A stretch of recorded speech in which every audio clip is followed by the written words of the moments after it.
let's talk about ancient history. Remember way, way, way back when we were kids and putting mud in each other's hair and not that kind of ancient history, probably.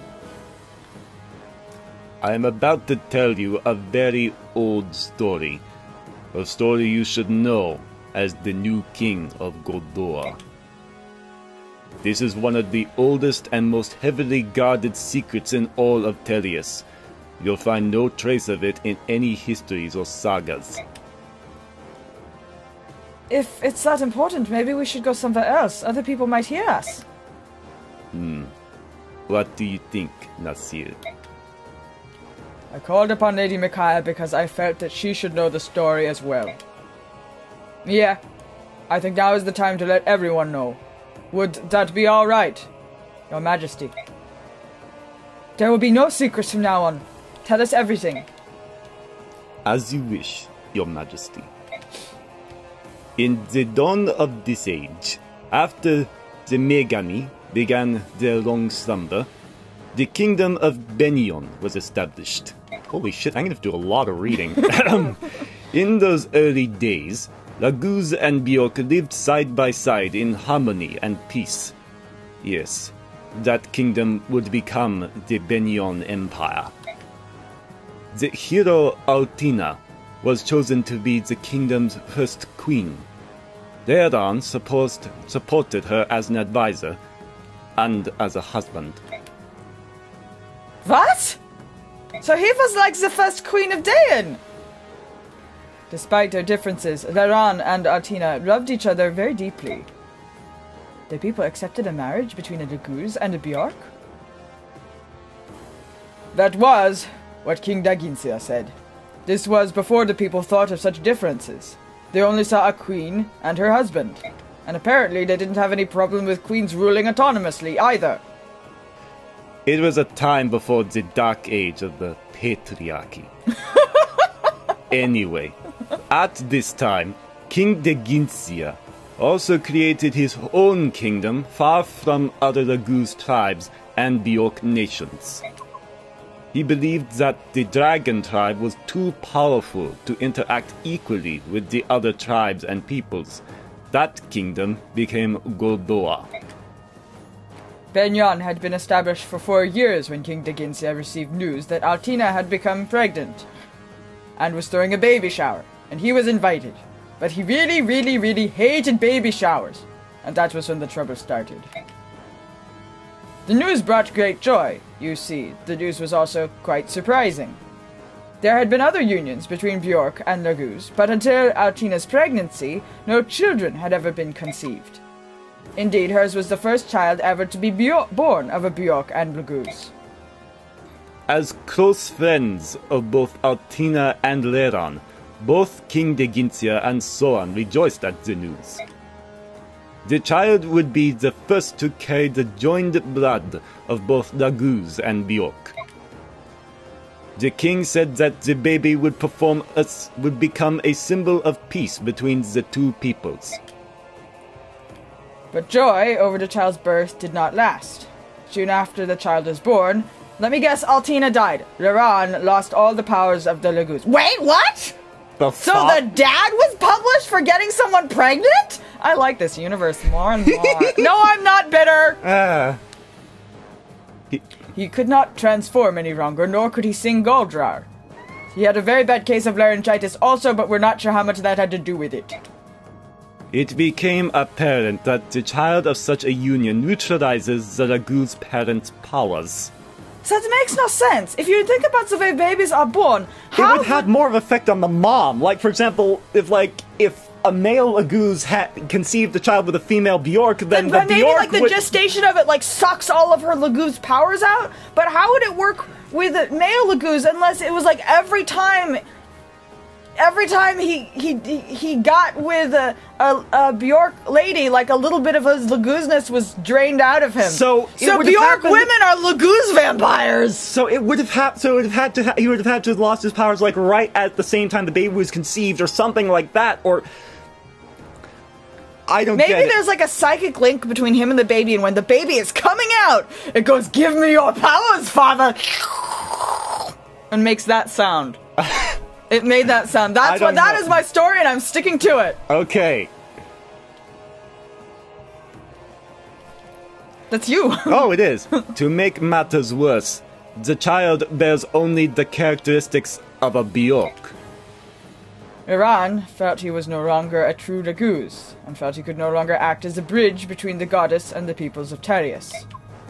He lost hope, and also his mind, at least temporarily.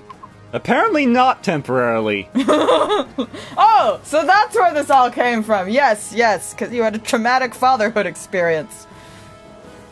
He attempted suicide several times, which is an unthinkable taboo for anyone who has sworn to serve the goddess.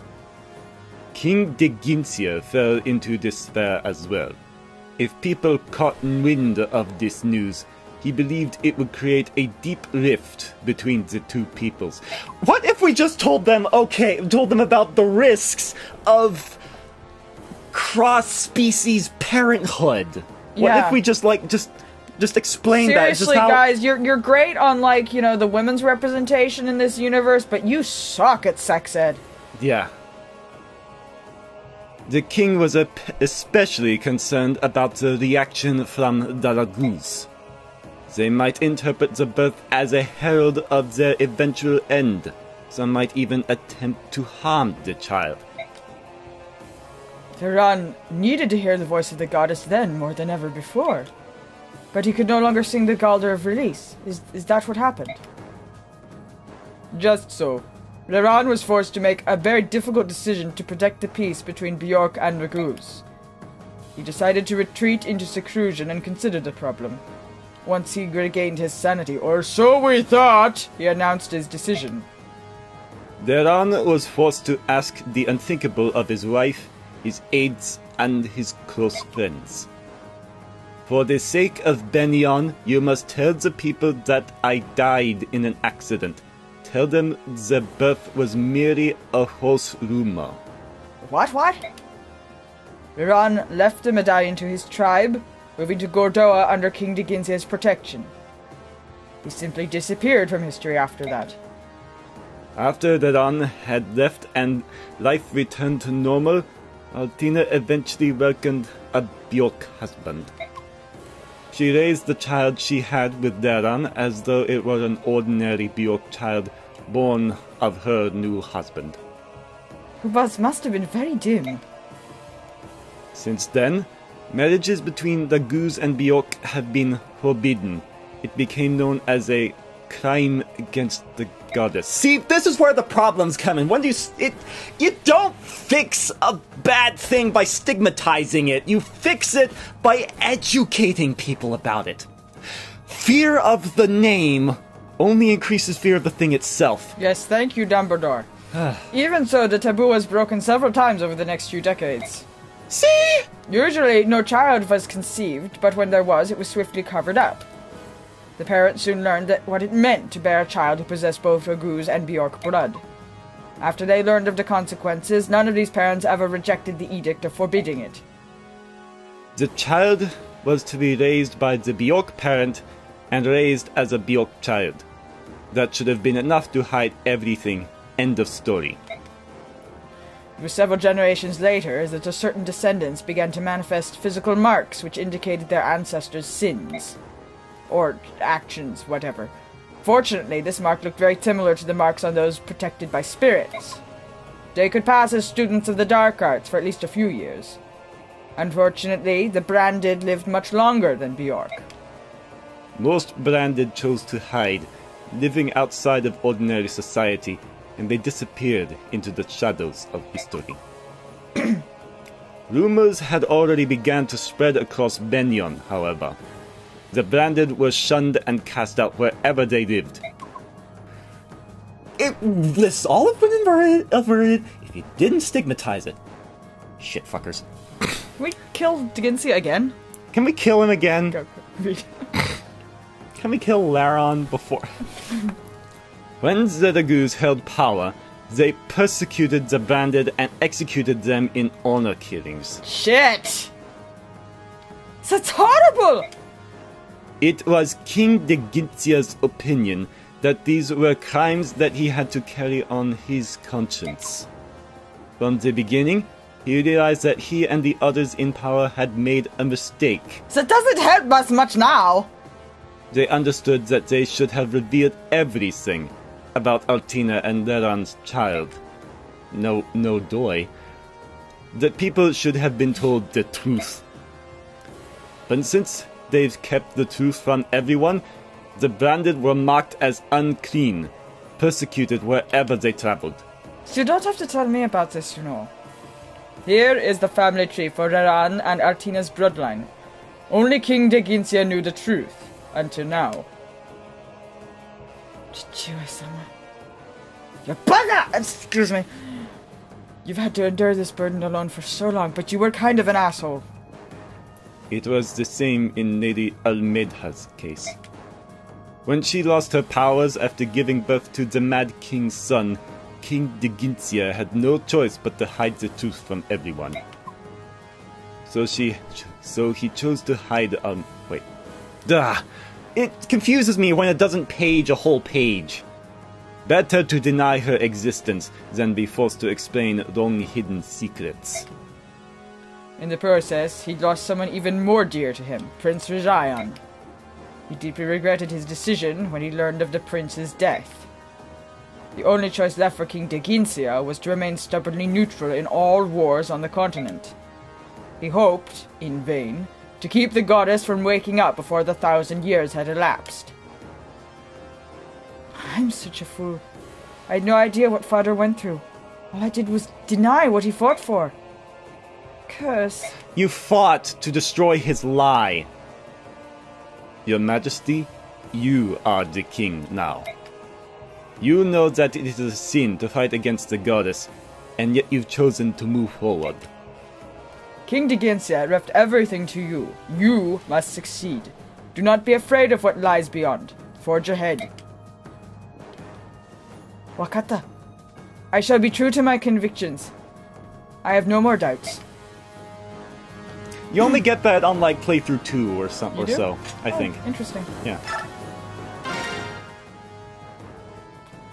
Nasir! I'm sorry about earlier. Thank you for not killing me. That's alright. I knew you were in a tight spot. Ah, the Bjork hero. We will follow King Kursnaga from now on.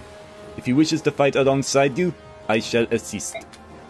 I see. Then you should receive a blessing of protection from the goddess Yune or something. We already have. We can fight Ashira now. You'll lend us all your might. Of course. We swear upon the good name of the dragon tribe that we shall do our best. Well, super! The good name doesn't mean much when it's like Deginsia is pretty much to blame. Deginsia and Elrond. It's all Elrond, not so much. Well, yeah. Deginsia, seriously. Elrond had a mental breakdown, which you can't really blame him, but Deginsia was a douchebag. Deginsia fucked it all up. He was a shame-driven little bastard. Alright, guys. I'm going to do some battle preparations, and we'll be back in a little bit, and we're gonna go knock some sense into Elrond, Sephiran, Lucifer impersonator thing. Yep.